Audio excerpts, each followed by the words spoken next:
അസ്സലാമലൈക്കും മക്കളെ, നിങ്ങൾക്കെല്ലാം സുഖം തന്നെയല്ലേ? അതുപോലെ തന്നെ എനക്കും സുഖം തന്നെ. ഇന്ന് നല്ലൊരു ബീഫിൻ്റെ റെസിപ്പി ആയിട്ടാണ് ഞാൻ വന്നത്. ഇതുവരെ ആരും ട്രൈ ചെയ്തിട്ടുണ്ടോ എന്നിപ്പോൾ പറയാൻ പറ്റൂല. പക്ഷെ ഞാൻ എത്രയോ ബീഫ് ഞാൻ വെച്ചിന് പല തരത്തിൽ. പക്ഷെ ഇങ്ങനൊരു ബീഫ് ഞാൻ ആദ്യമായിട്ട് വെക്കുന്നത്, അത് നമുക്ക് കാണാം. ഫസ്റ്റ് തന്നെ നല്ല വെളിച്ചെണ്ണ, നല്ല ശുദ്ധമായ വെളിച്ചെണ്ണ അങ്ങ് നന്നായി ഒഴിക്കണം.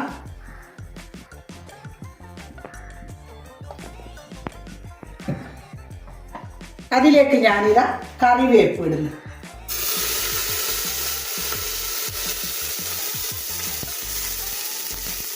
കറിവേപ്പിട്ട് അതിലേക്ക് ഇതാ ചെറിയ ഉള്ളി മാത്രം, നല്ല ചെറുതായ ഉള്ളി ചെറിയ ഉള്ളി ഇട്ട് ഇടാം. നന്നായി ചെറിയ ഉള്ളി, നമ്മളെ ചതക്കാൻ പാടില്ല, മുതുമൻ തന്നെ ആയിരിക്കണം ഉള്ളിയും വെളുത്തുള്ളിയും. അങ്ങനെ നന്നായി ഒന്നിട്ട് കായട്ട്, നന്നായി ഒന്ന് കായട്ടത്. ഉപ്പിടുന്നുണ്ട്. എന്താ പറഞ്ഞാൽ ഈ ചെറിയ ഉള്ളിയെ ഭാഗത്ത് മുഴുവൻ തന്നെയല്ലേ, നന്നായി ഒന്ന് വാടിട്ട്, നന്നായി ഒന്ന് വാടിട്ട് ഞാൻ പച്ചമുളക് ഒരു 4 എണ്ണം കീറിയതാണ്, ഇഞ്ചി, തക്കാളി 2 എണ്ണം. തക്കാളി ആവശ്യമുണ്ടെന്ന് മാത്രം ഇട്ടാൽ മതി. ഈ കറിക്ക് ഇടണമെന്ന് നിർബന്ധമൊന്നുമില്ല കേട്ടോ. ഇത് വേറെ തന്നെ ഒരു ബീഫിൻ്റെ റെസിപ്പിയാണ്. അപ്പം നന്നായി ഒന്നിത് വാടട്ട്.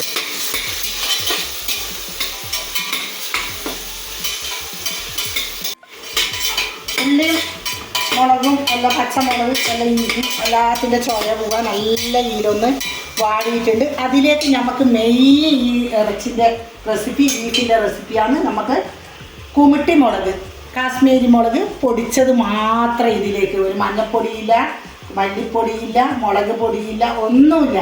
ഇപ്പം ഇറങ്ങിയ റെസിപ്പിയാണിത്. ഒന്ന് എല്ലാവരും ഒന്ന് ട്രൈ ചെയ്തിട്ട് നോക്കാം. നല്ല അടിപൊളി ബീഫാണ്.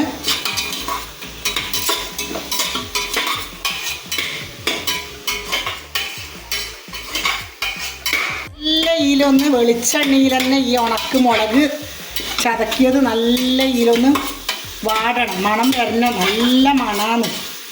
ഇത് വാടുമ്പം തന്നെ നല്ലൊരു മണം വന്നു. അങ്ങനെ ഞാനിതാ 1 കിലോ ബീഫ് ഇതിലേക്ക് ഞാൻ ഇടുന്നുണ്ട്. നന്നായി കഴുകിയിട്ട് വെച്ചത്.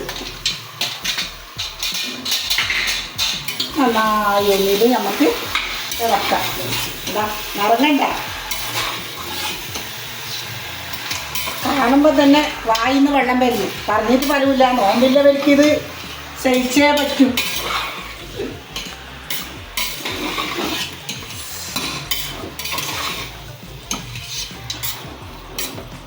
ഇതിലേക്ക് ഞാൻ ആവശ്യത്തിന് നമുക്ക് ഉപ്പിടാം. നന്നായി ഒന്നിത് ഇളക്കിയിട്ട് ഒരു 3 വിസിൽ അടിക്കണം. ഇട്ട് നന്നായി ഇത് അടച്ച് വെച്ചിട്ട് നമുക്കൊരു 3 വിസിൽ നമുക്ക് വരാം. ഇത് ചോറിന്, ചപ്പാത്തിക്ക്, പൊറോട്ടക്ക്, പത്തിന് എല്ലാത്തിനും നമുക്ക് കഴിക്കാം.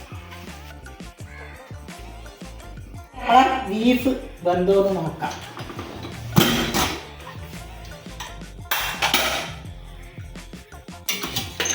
ഇതാ കളറ് കണ്ട, കുറച്ച് നമുക്ക് ഇത് വറ്റിച്ചെടുക്കാനുണ്ട്. എങ്ങനെയുണ്ട്? സൂപ്പറല്ലേ? തിന്ന് നോക്കാൻ പറ്റൂലല്ലോ, ഇങ്ങനെ നോമ്പുറിക്കും പോലെ നമുക്ക് തിന്നാൻ പറ്റും. അങ്ങനെ നമുക്കിത് ഒരു ഉരുളിയിലേക്ക് മാറ്റാം. അങ്ങനെ നമുക്ക് ചീനച്ചട്ടി അടുപ്പത്ത് വെക്കാം. ചീനച്ചട്ടി ചൂടാകും. നമുക്ക് ഉരുളിയിലേക്ക്, ചീനച്ചട്ടിയിലേക്ക് മാറ്റാം. ഒരു വെള്ളം വറ്റാനുണ്ട്.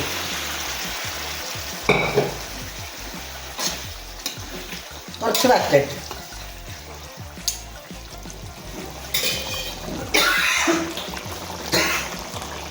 ഇതാ നല്ല അടിപൊളി ബീഫ്, നല്ല മോഡൽ. എല്ലാവരും ഇത് ട്രൈ ചെയ്യണം. ചെയ്തതിൻ്റെ ശേഷം കമൻറ്റിൽ നിങ്ങൾ ശരിഞ്ഞ ഇത് സൂപ്പറാണ് എന്ന് പറയണം, അതൊക്കെ കേൾക്കണത്.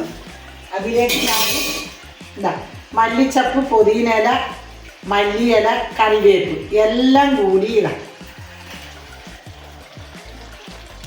അങ്ങനെ നമുക്ക് കറി റെഡിയായി. ഇതിലേക്ക് ചപ്പാത്തി, പൊറോട്ട, പത്തിരി, ചോറ് എന്ത് വേണമെന്നും നമുക്ക് കഴിക്കാം. അടിപൊളി റെസിപ്പിയാണ്. എല്ലാവരും ഇത് ട്രൈ ചെയ്ത് നോക്കണം. കമൻറ്റിൽ പറയും വേണം എന്നോട്. അത്ര നല്ല ടേസ്റ്റാണിത്. നമുക്ക് ഇനി നോമ്പ് കുറിച്ചാലും ഇത് കഴിക്കാൻ പറ്റും. അപ്പോൾ എന്തോന്നും പോലും നോക്കാൻ പറ്റൂലല്ലോ ഇപ്പം. നമുക്ക് വൈകുന്നേരം നമുക്ക് കാണാം. അടച്ചു വെക്കാം.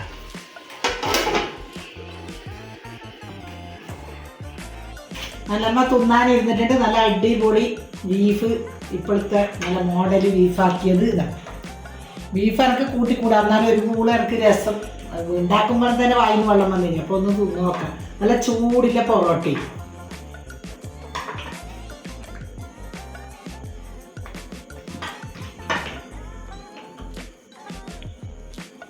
ബീഫ് കൂട്ടിക്കൂടാന്ന് പറഞ്ഞില്ല, അതുകൊണ്ട് ഒരു പേടി തന്നെ.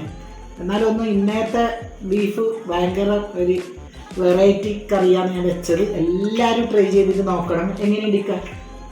സൂപ്പറാണ്. മാപ്പിള പറഞ്ഞിട്ടാ സൂപ്പർന്ന് എന്നെ ഒന്നും പറയണേ.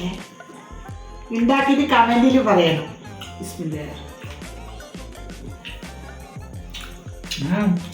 സൂപ്പർന്ന് പറയാനില്ല, അടിപൊളി സൂപ്പർ.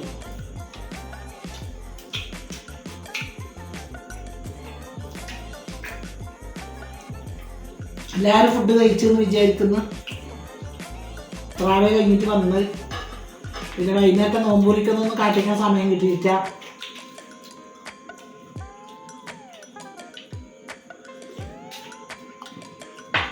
പിന്നെ എല്ലാവരും എൻ്റെ വീഡിയോ കാണണേ. സബ്സ്ക്രൈബ് ചെയ്യണം, ലൈക്ക് ഇടണം, കമൻറ്റ് ഇടണം.